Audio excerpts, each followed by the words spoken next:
cat! Shut up! Good morning to you, wherever you are, because it is Morning Somewhere! for September 19th, 2024. My name is Bernie Burns. Sitting right over here is my special guest, returning once again to the podcast, Miss Becca Frazier. Say hi to Becca, everybody. Hello, everybody. I just had a great moment on the stairs. I was talking to our little 1-year-old, and I said, can you say Becca? And she looked right at me and she goes, Becca. Like, you have an easy to pronounce name, I think, for kids. Yeah, it's generally pretty successful. Also, I want to say something. So we're recording this in Scotland. Last time you and I recorded, we were in Austin. We were. But you have been here before. I have, yeah. To our house in Scotland. You have an amazing track record. Great weather follows you. Did it rain the entire last time you were here? I think we had one little spell of like 15 minutes of legitimate rain. And then the rest of the time it was pretty warm and sunny. Yeah. I don't know what the precise meteorological term is, but it has rained like a motherfucker here all summer long. It has been like, it literally like set records for rainfall in Scotland. Think about that. Yeah, right. That would be like records for heat in Texas, which we're having all the time now. Always. But we're kind of like committed to that now, aren't we? Yeah, I mean, we know what we're getting into. we know. We're using the hairspray. We're throwing away the plastic. You know, we know what we're doing. Yeah, you were talking, you had this, when you showed up here, you made the comment, which a lot of my friends in Austin have said, which is like, this was an amazing mild summer. Yeah. In Austin. Yeah. I mean, it really was, and yet still the 7th hottest on record. And what is with that? Yeah. So you thought of it as being like a mild summer, but it's still the 7th hottest of all time. Yeah, and like, I've been in Austin for about 25 summers now. I feel like they've all been horrible. Yeah. Yeah. I mean, maybe but there's some standouts, maybe right? There's like a 100-way tie for the 7th mildest summer on record. So that makes me wonder, what was the hottest ever? Because I feel like it would have been... I think it was last year. Was it last year? Yeah. Oh, that would make sense. Yeah, because we're doing that thing where it's like, oh, here's the hottest day ever, and then here's the hottest day ever again a week later. Yeah. And I mean, I know that last year set the record for the most like 100-plus degree days consecutively. And historically, like I think it was 2010, there were a lot of 100-degree days, but they all stopped at like 100. Whereas last summer, it was 108, 109. It was horrible. Oh, it's tough. And do you think of, because you're from South Texas, which is pretty arid, right? Is that fair to say? Yes. Do you consider Austin to be a humid city? Yes. Oh my God. It's all relative, though, I feel like. Like you came from the Houston area, so Which that's probably a nice break. Fucking swamp. Like 95, 99% humidity some days. Yeah. No, so I moved to Austin. I remember, I was walking around the first day I went to school at UT. I, of course, wore a bra, as one does. Same. And was like, oh my God, was boob sweat? I've never had this in my life. And I remember commenting to my grandmother who lived in Austin. I was like, I thought it was going to be cooler here. And, temperature-wise, it was, but it felt like 5 degrees hotter. Yeah, the logic. You want to bring that mic a little bit closer to yourself? Sure. Yeah, you get swivels on that arm there. Logic is you go north, it gets cooler, right? But even we would have some crazy heat waves in Austin, and then you'd read about the weather in Dallas, and it was insane. Like I remember one summer in Dallas, it got so hot they had to stop running the trains because the metal train tracks were warping. And I thought, what level of heat is that? That's insane. Yeah, and that was the year I think we had. I wasn't there for last summer, obviously, but we had the one like in the early 2010s, like 2011, 2012, that was like 75 days over 100 degrees. And that's honestly, I think about that all the time. That's the one that broke me when I started like looking beyond Austin. And I had been there for 20 years at that point. Yeah. And I did 30 years total. So you're probably going to. Yeah. I can handle the temperature. It's going to be the allergies that do me in. It's weird because Austin is like what people who live in Austin, what it's renowned for is different from what it seems like from the outside. Like when the food in Austin that people think we're renowned for is barbecue, but the thing that Austinites associate with food in Austin is breakfast tacos. Oh yeah. It's weird. And then also when you talk about like the hard part of being in Austin, it seems like the heat or the traffic or whatever, and it's 100% the allergies. Yep. What is it? I don't know. I'm allergic to everything, but yeah, where I grew up, it was just dry. We had mesquite trees. I'm pretty sure that's the only kind of tree there. And dust isn't really a trigger for me. I mean, there's a lot of dust there too. So I was fine until I came to Austin. I'm allergic to all the pollen. Do you like when you go back to South Texas?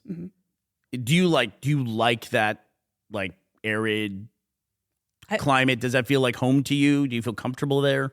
Yeah, I feel comfortable there. I wouldn't say I really prefer it. I mean, I like the drier air. And you were born there, right? Yep. You're born and raised. Yep. Okay. But the dust is really something. Like it gets everywhere. It's this fine powder. It's like talcum powder.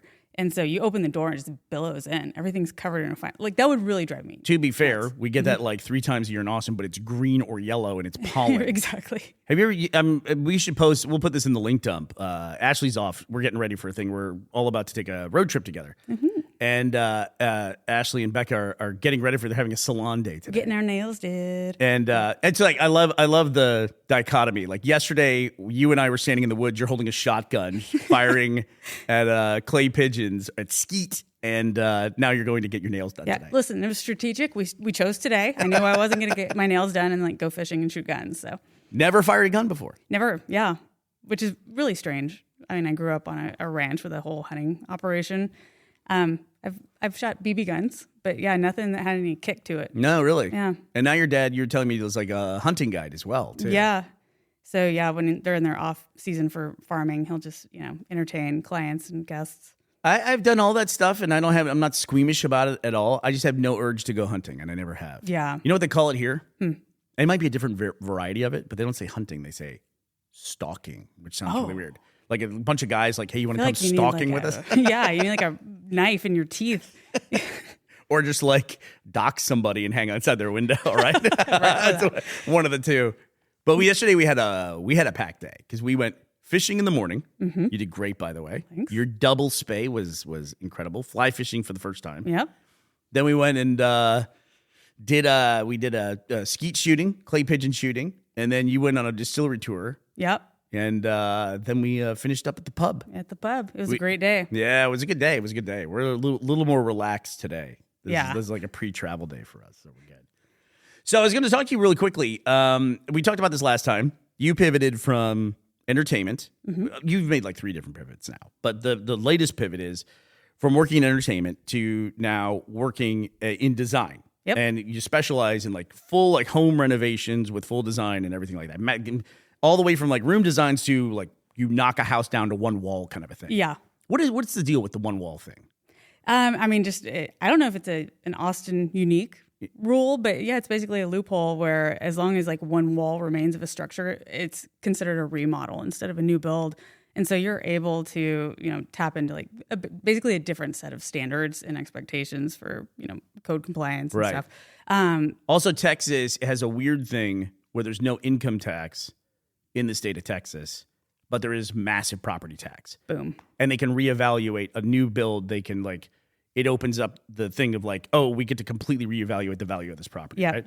Yeah. It's a big deal. You basically lose your homestead cap. Yeah. Like, by definition, Austin will only raise your property taxes a maximum of 10%, or like the taxable amount can only increase by 10% every year, and they tax you on that. Right. And so it's like, it's a slow climb. Like at some point I'm going to even out, but you use the term climb. I use the term bleed. They slowly bleed brutal, you out. Yeah. I'm actually surprised that there's any retirees in Austin because when you retire, you suddenly don't have an income. And so you don't get the benefit of no income tax, state income tax. Yeah. But you do have, I assume, retired boomers have houses, probably 12, and they're paying property tax and all of it, Well, I mean, I think it's once you turn 65, you get to stop paying AISD property taxes, which is the bulk of the property taxes. I didn't know that. Even. Yeah. That's interesting. But I don't know if you stop paying or they just freeze it in time in that year. I think it might freeze So it, my grandmother recently passed away and sold her townhome in Austin that she'd owned since the 70s. Yeah. And, frozen. I mean, she died at 95. So 30 years ago, her property taxes were frozen in time. And, wow. In contrast to what we're paying now, bargain. It was like $800 a year or something. Which is that $800 a year would sound normal to most people in other markets, I would think, right? But they're like, it's weird too because the property tax is a state thing, right? Mm-hmm. So state of Texas, but the markets across, even you've lived down south. Have we said the name of your town? Can we say it? Yeah, Carrizo Springs. Carrizo Springs. the real estate market in Carrizo Springs is remarkably different than Terrytown, Austin, Right. Texas. Valuation. I mean, like Yeah. $150,000 house in Carrizo is like super nice. Right. A lot of acreage probably as well. Yeah. You'll have a tiny little plot house in Terrytown, Texas. It's that's worth like 10x that easily. Yeah. I mean, it can be like almost, high, millions, like not 10 million, but it's like Southern California. But the crazy thing is, like, there's some places like on lakes, like the massive lakes now, people like Joe Rogan live there and things like that. Or even go back to like Matthew McConaughey. There's people, tech money, $10 million houses, $20 million houses. Some of those houses, they have to pay property tax. They have to pay $25,000 a month. Yeah. If they paid for their house, like say they had $10 million in cash in their pocket, here you go. They got to pay the government $25,000 a month to live in their own house. Yeah. Fucking insane. It is. It really is. I don't know how you could ever rationalize that. Yeah. I don't know. And I think that's a common pitfall with people thinking they're going to move to Austin, especially from Yes. states like California, Yes. thinking it's going to be a lifestyle increase. And it really is not. Like, you're saving on your income taxes, but the property taxes that you pay are, like, I would say you're probably upside down at that point. It's Yeah. like, And then, by the way, if you live in a rental property or a condo or whatever, there's still the property tax. They just pass it through to you in Yep. the term, in the version of rent or some kind of assessment or something like that. yeah. Yeah, I mean, they're going to have to do something to fix it in Austin. yeah. But that means they're going to have to vote in a state income tax. Yeah, let me tell you, the most frustrating thing of paying that much in taxes in Austin is knowing that it doesn't actually go back to our schools in Austin. You mean that's interesting. Because of recapture. So Austin is What they call the Robin Hood laws. Yes. Yeah. So Austin is considered, a property rich region. And so because of like the high value of real estate, by how this program is set up with the state, it's considered to have a surplus. Mm-hmm. And those funds that would go to our schools typically go to other schools in the state with, quote, property poor areas, right? Which is where I grew up. I was going to say, but didn't your, like, where you actually went to public school, that would have benefited you, right? Yes. Yeah. And it did. But we had so much money and we were fucking around. Like, we were just you like, mean the building, school district? Yeah. We were building stadiums and tearing them down and, like. You would be amazed at how many small towns in Texas, I mean, tiny little towns, have like professional level football stadiums for their high school. Yeah. It's crazy. And that's where I feel like most of that money goes. Yeah. In Texas is to the sports programs, specifically high school football. Yeah. Yeah. They bought some, like, gently used equestrian outbuilding to have a covered practice field for our incredibly mediocre, 3A football. Well, you got to stay out of the dust and heat and everything. Yeah. So it's a thing where it's just I'm at my core, I definitely believe in those laws. Like, you want to redistribute Right. that, otherwise you end up with like these like generational problems. But what is happening is AISD is so bankrupt. Yes. And AISD is different too. There's actually districts that are not part of AISD, but they're part of the Austin Metroplex. And every now and then you'll hear about it making global news. Like, there's a high school out by the lake, Westlake High School in Austin, where there's so much money, they auction off parking spaces that are in the front row. And I think the last one they had an auction for it was a high school student got a parking space for $43,000 for the year. It's like a charity thing, like a booster thing. Our And so- elementary school does it, but it's, like $100. Jeez, man. It's fucking crazy. It's really fucking crazy. But this all ties into, because I want to talk about this. This seems like a weirdly financial podcast. But yesterday, the Fed lowered the interest rate. They lowered it a half point, which is a big move for them. Everyone was looking forward to it. We've actually been talking about it for a while. The stock market reacted like the Fed did what they said they were going to do. The stock market jumped way up. But then somehow over the course of the day, they were like, wait a minute. They did exactly what we thought they were going to do. And essentially the sentiment was, are they trying to hide some bad economic data by having this big interest rate drop?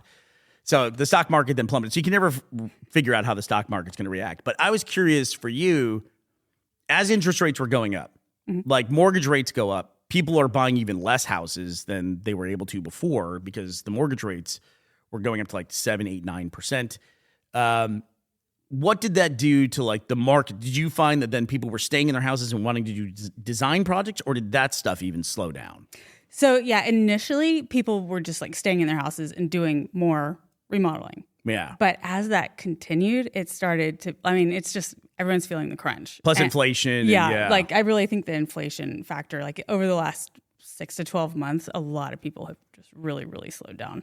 Just because, like, I think we all are holding our breaths that like something's going to change, right? There's like a glimmer on the horizon. So, well, we keep hearing about this, like there's going to be the greatest wealth transfer in the history of the world generationally between the boomers and the millennials. Like because the boomers are with the millennial kids, when they pass away, it's going to be the greatest wealth transfer of all time, which then should like explode the U.S. economy, right? yeah. Yeah, I don't know. It seems to be keep going out and out and out. We just had a friend who told us a story about a person they work with who keeps like the last 5 years, this boomer's like, I'm going to retire next year. And everyone's like, you need to retire because you're going to free up all of our promotions. Essentially. Yeah. Like so nobody could move up a peg until this guy pushed out and he's just chilling. And listen, we're not telling people they should go out and die. Yeah. We're not telling people that. Right. But it is an overall metaphor for like, we're like in this holding pattern. We're like for this generation that has like somehow we've become top heavy, right? Yeah. Yeah. More so than we ever have been before, it feels like. Yeah. And that guy, I'm sure, is entitled to benefits that we will never be able to get, like his Social Security that exists now and that's being paid for, but then it'll just magically seem to run out, it feels like. Yeah. But that goes into the climate thing too. There's so much, I think, despondency. I don't know if your kids feel it because they're very young, but like the whole thing of like growing up with climate change is like this is constant messaging of like everything's going to get worse all the time and there's nothing you can do about it, and have fun with that, kids, you know? Yeah. And it's just such a beatdown for that generation. Just an absolute beatdown. Yeah.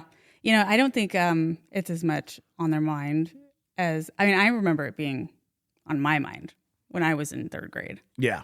Really? And, yeah. Yeah. I had like some like denim jacket out where it said like save the planet. But it was just, it was fluff. Ours was nuclear war. What do you mean was fluff? Like the reactions like, to it? Yeah. Well, let's say, you know, how old it was like the 1992 version of Saving the Planet. Like what was that? You know, I went to university in 90. My first degree that I actually, because pre-med's not a degree, you have to declare a major. I was actually environmental science. It was the first year they offered it at AUT. Oh, wow. And I know what you mean. It does seem like it was like this like renewable nascent energy wasn't really it was like recycle. You know, don't use hairspray. Well, I feel like we're still in that too, because, you know, when they talk about that little recycling symbol and the 3 things are reduce, reuse, recycle. The first 2 are the important ones, reducing and reusing. Yes. But all we're doing is the 3rd one. And the 3rd one is really, my dad used to say this. He'd say, you're not recycling. You're just throwing things away in a different colored trash can. Yeah. That's what you're doing. Yeah. You know? And he would kind of shame me for it. My dad was like Depression era, so he would like save jars. We had to wash out every jar we ever used and save it because we weren't allowed to throw away a goddamn jar. I saw this meme the other day. It was like, ooh, this is a good jar. Good glass. But with the interest rates going down, theoretically, like you and I were just talking about this, and you're saying, so savings interest rates are about to go down. Mm-hmm. But we're in this window where theoretically, this is an opportunity window where mortgage rates are going to start to come down. But as they come down, there'll be a lag before the market starts to recover for homes, which means then prices of homes start to go back up because homes have been kind of lagging, right? Mm-hmm. And we might be a little biased because Austin's a weird fucking market. But overall, home prices in general and sales have been lagging in a lot of places. Yep. So this is a window where the mortgage rates can start to drop, and before the home prices come up, there'll be an opportunity. But then once more and more mortgage rates, as the rate goes down, then the home prices will catch up because it'll become more of a seller's people are buying. market. Exactly. Yeah. Yeah. I mean, Austin's got inventory like I've never seen before. I wouldn't say the prices have really gone down like they should have. Because people don't need to move, right? Yeah. Right. Yeah. So there are houses on the market that like maybe they'll slowly drop the prices, but there's this sentiment of like, if it sells, it sells. If it doesn't, you know, that's fine. I'm not going to budge on the price. And are people that way with like renovation projects, like what you work on, or are they just like, we'll do it next year kind of a thing? I mean, there is like, a few people have been like, oh, we had a few unexpected expenses come up. We're just kind of putting this on the back burner because it's nice to have. Yeah. Life stuff gets in the way. So that's usually more what I experience. Is there like, do you have like a close cycle for your business? Like, is it usually you start talking to someone and then within 6 months they'll green light something, or is it a year? Like, how long is it with a client? I mean, it's usually pretty quick turnaround. Like, I Is mean, it? I would say like 30 days, but between when we start talking, if So they're going to do it. If we- they we call go you for up, it. they're motivated and they're ready to go. Yeah. And that's when they pick up the phone. Yeah. Okay, interesting. Yeah, Interesting. I mean, because we're design only. So in theory, we could do our design, hand over all the documentation, and then they build whenever they build. Oh, I see what you're saying. So you like do the design, do you do like permits and stuff like that too? Yeah. Is there a lot of that in Austin? Oh my God. Okay, sorry. Yeah. You know, it's so wild being here because, like, you know, the EU is, well, you're not in the EU, but, you know, the UK also, I feel like pretty big government, pretty involved in everything that you're. You need know. a planning permission for like a woodshed in a lot of places in the UK. Yeah. Yet building code doesn't really seem to be a thing. Yeah, it's weird. Yeah, well, we're pretty rural too. Sometimes we can't separate what's like rural and small town, what's also COVID pandemic, and what's UK because we made all those changes like at the same time. I will say there's an Instagram account where a guy is hand building a castle with stones. Like he's like digging the stones out of the ground and hand building it. And he's been doing it for like 2 years. He's got the Instagram account. He seems like a really kind of gentle guy. I'll link it in the link dump. And the end story is the council just said, no, tear it down. Oh, Like no. that's it. So he's got to tear down this castle Bummer. that he's been building because they're just like, nah, you didn't get our permission to do that. And it's just like, I know I'm not familiar enough with like fights with the council, but the comments are all filled with like UK citizens like, fuck this, the council, you know, they're just like ruin everything essentially. You know how when the government steps in, it always feels like a bad thing, government versus a guy. Yeah. You know? It But- really, like, it's sad with the involvement with housing. Like, I get it. We all want safe homes that are standardized and regulated, right? Yeah. But sometimes that's the deciding factor between someone having a home and not. That's a good Like, point. I had a friend Yeah. who owned his house and it had some like damage to the exterior. It was an older house. He'd owned it for a long time. And someone reported him to the city of Austin for code compliance. And they came in and were like, unless you redo all of the exterior siding on your house, we're going to start fining you something ridiculous. It's like $2,000 a day. Wow. And Wow. he was like, you know what? I'm just going to sell my house. Really? Yeah. And had to leave. I Yeah. heard about a thing here where it was guys' dream to like have a house, have a historic house, start working on it. And he was like a really like motivated, enabled guy and like was doing a lot of it himself and like pulled down ceiling boards and there was bats up in there. And the fine for him not outside like roof work, interior ceiling, like pulled something down. And the fine for him for disturbing the bats was he had to sell the house to pay the fine. And then was that there goes that dream, you know? Yeah. But at the end of the day, kind of like going back to the Robin Hood thing with school, you want these laws. They have to happen. You know what I mean? Yeah. You have to have the protection for the environment and the bats and things like that. It's just when you hear about the individual enforcement of something, it's like it feels wildly unfair when you hear about it. Yeah. It's a weird needle to have to thread all the time Yeah. with those kinds of things. But in the overall, you want it. On the macro, you Right. want it. Yeah. So anyway, so we talked a Yeah, lot about but we're finances back. today. Yeah. So today we're gonna go have a lovely lunch together, and then we're doing our road trip tomorrow. Yeah. But any other thoughts about interest rates dropping and anything else, and property tax in I don't know. Texas? I guess now's the time to start maybe moving your money out of savings into more aggressive accounts.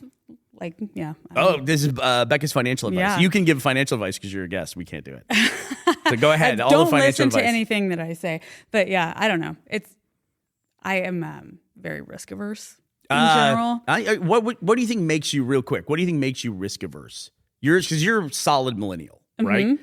So you lived through like some of the really tough financial crisis. I mean, everyone alive at the time did, but the timing of those things can be rougher on some generations than other generations. You know, if somebody loses even 50% of their retirement 20 years before retirement, that's not as big a deal. Exactly. Yes. And but- so yeah, that's that ebb and flow where it's like, okay, let's hope that it's recovered by the time I need it. So I Right. typically go for more of savings accounts and CDs. Things are a little more locked in. Super conservative. Yeah. Yeah. Just hold on to it. Like, Yep. don't let some random event somewhere in New York take away all your savings and everything. Yeah. And it's tough. Like when a lot of millennials were entering the housing market, that's when 2008 happened. That's a rug pull. Like at a time when other generations just didn't have that particular rug pull. Yeah, and You I know what mean? distinctly remember leading into that, the interest rates were the same as they were right now on my savings account. I was getting 5% on my savings account back then. It's a weird thing, the relative nature of it. Like I first met our friend Jeff Ramsey because he was working on the call center floor. He wasn't a manager at that point in time. I met him because I had to approve a mortgage loan for him. And I thought, who's the person who's got an entry-level telemarketing job who's buying a house in Austin? I got to meet this person. So I called him in my office, and this I think he had 2 tattoos at that point in time, and walked in, this skinny army kid. Yeah. I was like, tell me about yourself. What's going on? What is this? And he had an army loan, and he was like, everyone just says I should do it, so I'm going to do it. It's like, he just took the advice, and it was, got in early and took advantage of a government, incentive, essentially. VA loans smart. are great. Yeah, really smart. And it's just a lot of times too, it's daunting, but it's that first step of getting into it.